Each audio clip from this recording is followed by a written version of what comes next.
Student, তোমরা যারা class 12 অর্থাৎ দ্বাদশ শ্রেণীর ছাত্রছাত্রী আছো, 2024-এ উচ্চ মাধ্যমিক পরীক্ষা দেবে এবং তোমাদের রাষ্ট্রবিজ্ঞান সাবজেক্টটা আছে, তোমাদের জন্য আজকের ক্লাসটা খুবই গুরুত্বপূর্ণ।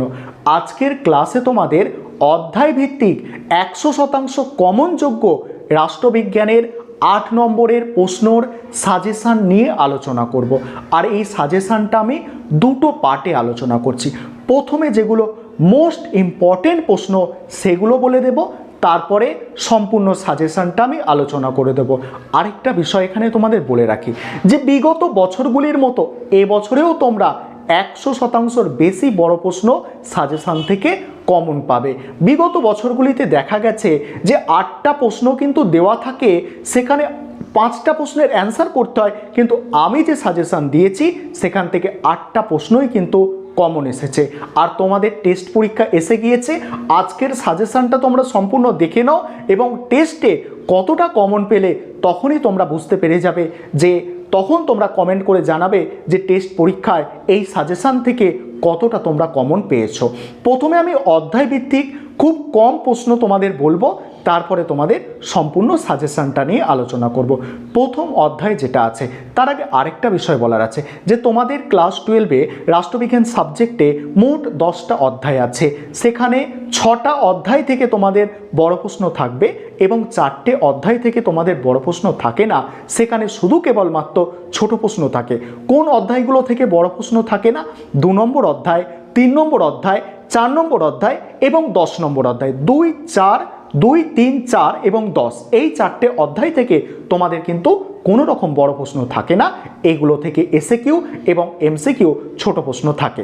পরে বলে দিচ্ছি যে এসএকিউ এমসিকিউ কিভাবে তৈরি করবে যাতে টেস্টে এবং ফাইনালে বেশি কমন পাওয়া যায়, সেটাও আলোচনায় আসবো।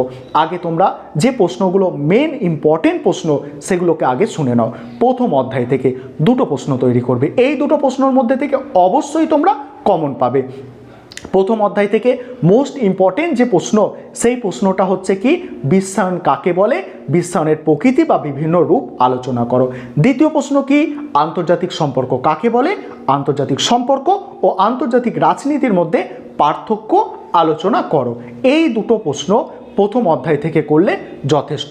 তারপরে 2 নম্বর অধ্যায়, 3 নম্বর অধ্যায়, 4 নম্বর অধ্যায়, এই 3টে অধ্যায় থেকে বড় প্রশ্ন থাকে না।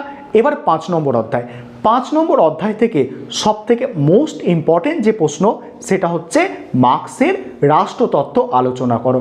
এটা এখানে মোস্ট ইম্পর্টেন্ট প্রশ্ন।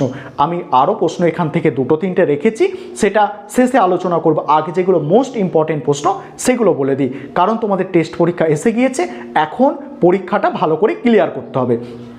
তারপরের প্রশ্ন হচ্ছে 6 নম্বর অধ্যায় থেকে।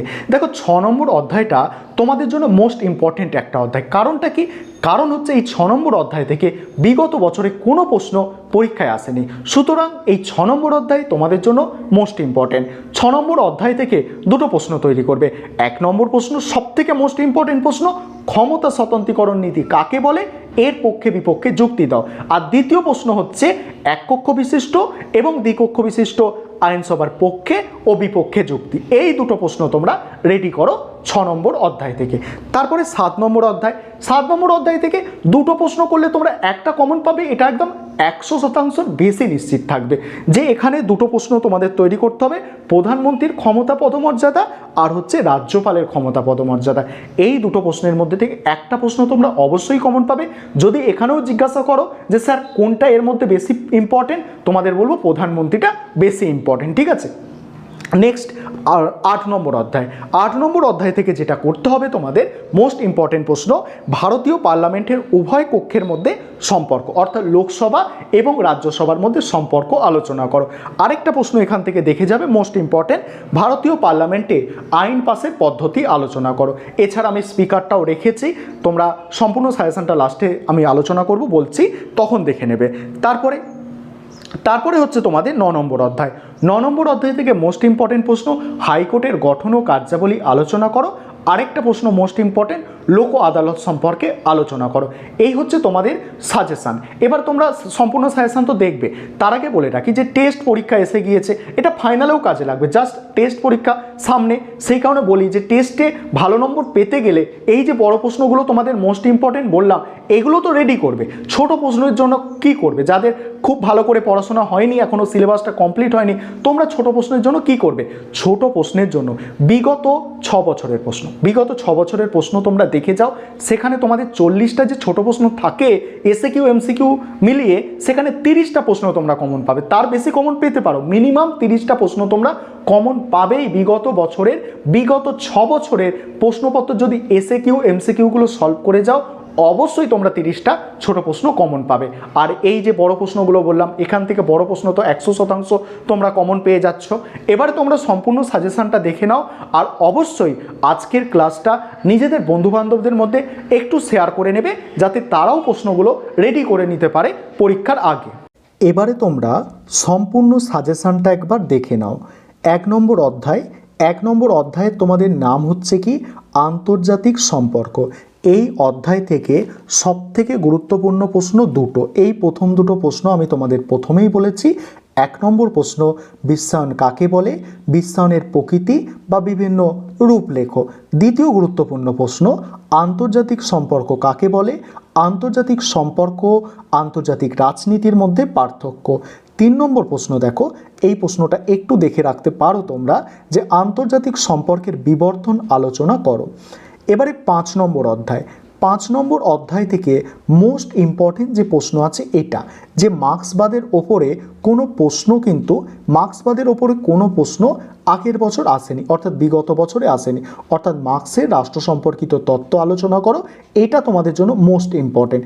তারপরে যে প্রশ্নগুলো তোমরা দেখে রাখতে পারো, ইম্পর্টেন্ট প্রশ্ন আছে দেখো, এই দুটো ইম্পর্টেন্ট প্রশ্ন স্টার দেওয়া আছে, তবে মার্ক্সটা বেশি ইম্পর্টেন্ট।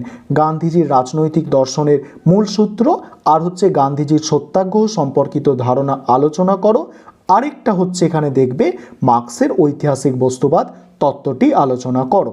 এবার 6 নম্বর অধ্যায়, 6 নম্বর অধ্যায়টা তোমাদের জন্য একটা মোস্ট ইম্পর্টেন্ট অধ্যায়, কারণ এই 6 নম্বর অধ্যায় থেকে বিগত বছরে কোনো প্রশ্নই কিন্তু আসেনি। সুতরাং এই 6 নম্বর অধ্যায় থেকে এবছর প্রশ্ন আসবে এটুকু নিশ্চিত। এখানে প্রথম দুটো প্রশ্ন মোস্ট ইম্পর্টেন্ট, যে এককক্ষ বিশিষ্ট আর দ্বিকক্ষ বিশিষ্ট আইনসভার পক্ষে বিপক্ষে যুক্তি দাও, এটা করতে হবে। ক্ষমতা স্বতন্ত্রীকরণ নীতি কাকে বলে, এর পক্ষে বিপক্ষে যুক্তি দাও। আরেকটা প্রশ্ন দেখে রাখতে পারো, যে আধুনিক রাষ্ট্রে শাসন বিভাগের কার্যাবলী আলোচনা করো। তারপরে 7 নম্বর অধ্যায় মোস্ট ইম্পর্টেন্ট প্রশ্ন দুটোই আছে, এই দুটো প্রশ্নের মধ্যে থেকে একটা প্রশ্ন তোমরা 100% পরীক্ষায় কমন পাবে, হয় তোমাদের প্রধানমন্ত্রী পরীক্ষায় আসবে, নয়তো রাজ্যপাল পরীক্ষায় আসবে, ঠিক আছে। তারপরে 8 নম্বর অধ্যায়, 8 নম্বর অধ্যায় থেকে যে প্রশ্নগুলো তোমাদের তৈরি করতে হবে, দেখো 8 নম্বর অধ্যায় নাম হচ্ছে আইন বিভাগ। এই অধ্যায় থেকে মোস্ট ইম্পর্টেন্ট প্রশ্ন দেখো, পার্লামেন্টের উভয় কক্ষের মধ্যে সম্পর্ক আলোচনা করো, আর হচ্ছে ভারতীয় পার্লামেন্টে আইন পাসের পদ্ধতি আলোচনা করো। আর যে প্রশ্নগুলো তোমাদের দেখতে হবে, যে লোকসভার স্পিকারের ক্ষমতা ও কার্যাবলী আর বিধানসভার স্পিকারের ক্ষমতা ও কার্যাবলী। এবারে 9 নম্বর অধ্যায়, 9 নম্বর অধ্যায় থেকে মোস্ট ইম্পর্টেন্ট প্রশ্ন দুটো, যে হাইকোর্টের গঠন ও কার্যাবলী, আরেকটা হচ্ছে লোক আদালতের গঠন ও কার্যাবলী আলোচনা করো। এক্ষেত্রে তোমাদের বলে রাখি যে অধস্তন আদালতগুলির গঠন ও কার্যাবলী, এটাও তোমরা কিন্তু দেখে রাখবে। এবারে যেসব অধ্যায়গুলো থেকে শুধু ছোট প্রশ্ন আসে সেগুলো দেখো, যে 2, 3, 4 এবং 10 নম্বর, এই 4টে অধ্যায় থেকে কেবলমাত্র তোমাদের ছোট প্রশ্ন অর্থাৎ এসএকিউ এবং এমসিকিউ এসে থাকে।